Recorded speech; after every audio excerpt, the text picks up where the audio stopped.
l'AHA, plusieurs études intéressantes. DAPA-MI sur la dapagliflozine post-infarctus du myocarde. MINT sur la comparaison des stratégies transfusionnelles chez les patients ayant un infarctus et une anémie. Et puis des sessions sur l'intelligence artificielle et notamment l'utilisation de l'intelligence artificielle pour analyser la voix des patients et prédire leur risque d'hospitalisation.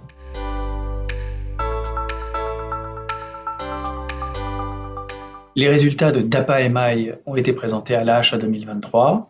Cette étude s'intéresse au rôle de la dapagliflozine, inhibiteur de GLT2, dans le contexte du post-infarctus. Alors, ces médicaments, comme la dapagliflozine, ont montré déjà un bénéfice pour abaisser la glycémie des diabétiques, pour prévenir les complications cardiovasculaires chez les diabétiques, pour prévenir les complications de l'insuffisance cardiaque, pour prévenir la progression de la maladie rénale. Et là, on s'intéresse spécifiquement chez des malades qui sont post-infarctus, mais qui n'ont ni antécédent d'insuffisance cardiaque, ni diabète, au fait de savoir s'il y a un bénéfice à prendre de la dapagliflozine 10 mg par jour ou un placebo, dans une étude en double aveugle contrôlée, randomisée, tout à fait habituelle, avec deux particularités.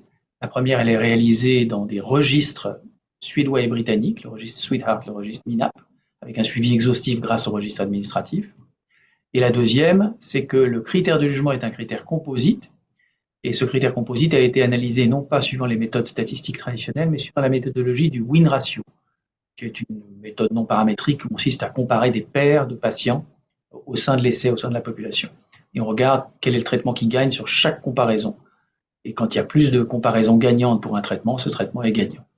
Et sur un critère composite qui rassemble les événements cardiovasculaires, la mortalité, mais aussi des facteurs métaboliques comme la perte de poids ou une glycémie plus basse, eh bien la dapagliflozine est gagnante, et très nettement gagnante par rapport au placebo. Quand on se restreint aux événements cardiovasculaires, il n'y a pas de différence, et on est un peu déçu qu'il n'y ait pas de prévention de l'insuffisance cardiaque ou moins d'insuffisance cardiaque dans cette population qui reste une population à faible risque, puisque tous les patients qui avaient un antécédent d'insuffisance cardiaque étaient exclus, ce qui fait que la fraction d'éjection était globalement assez préservée, aux alentours de 50% à l'entrée dans l'étude. Alors voilà, c'est une étude intéressante, bénéfice cardio-métabolique, mais très drivé, très mené, très lié aux effets sur la glycémie et sur le poids du traitement. On attend la deuxième étude avec l'autre inhibiteur de SGLT2, l'étude IMPACT-MI, qui sera présentée à l'ACC 2024.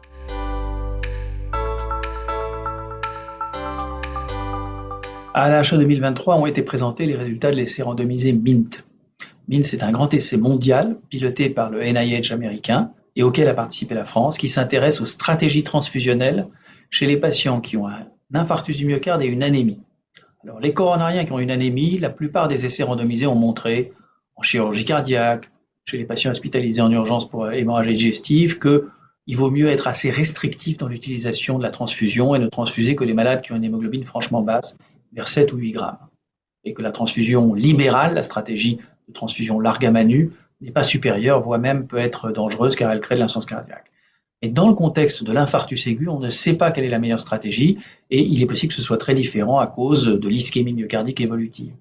Alors, il y avait déjà eu un essai qui est un essai franco-espagnol qu'on avait mené, qui s'appelait Reality, qui avait comparé une stratégie de transfusion très large, vers 10 grammes, à une stratégie beaucoup plus restrictive, vers 8 grammes, et qui avait montré que la stratégie restrictive était non inférieure. Mais c'était une relativement petite étude. MINT est 5 fois plus grosse que toutes les études précédentes réunies, 3600 patients, et recrutement mondial.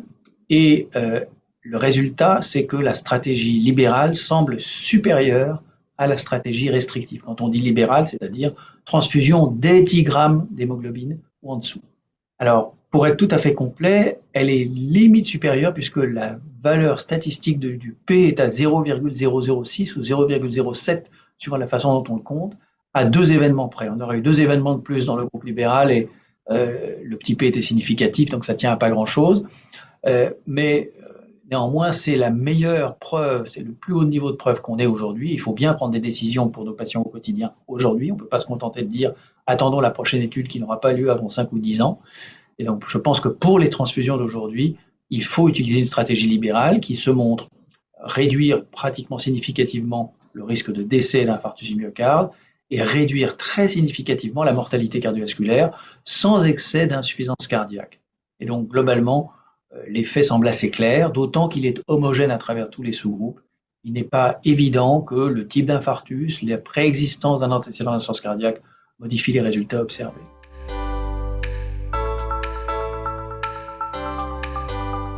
À l'AHA, il y a eu beaucoup d'études qui ont utilisé l'intelligence artificielle. Il y a même eu une très belle session de hotlines sur l'intelligence artificielle avec un travail vraiment intéressant et assez provocateur qui s'est proposé d'essayer d'utiliser l'intelligence artificielle pour analyser la voix au téléphone des patients qui ont de l'essoufflement et de façon à prédire leur risque d'être hospitalisés pour insuffisance cardiaque. Et apparemment, selon cette étude, eh bien, on est capable, en analysant les fréquences spectrales de la voix des patients, de détecter et de prédire ceux qui vont être hospitalisés en urgence pour insuffisance cardiaque, ce que je trouve particulièrement provocateur et qui fait rêver.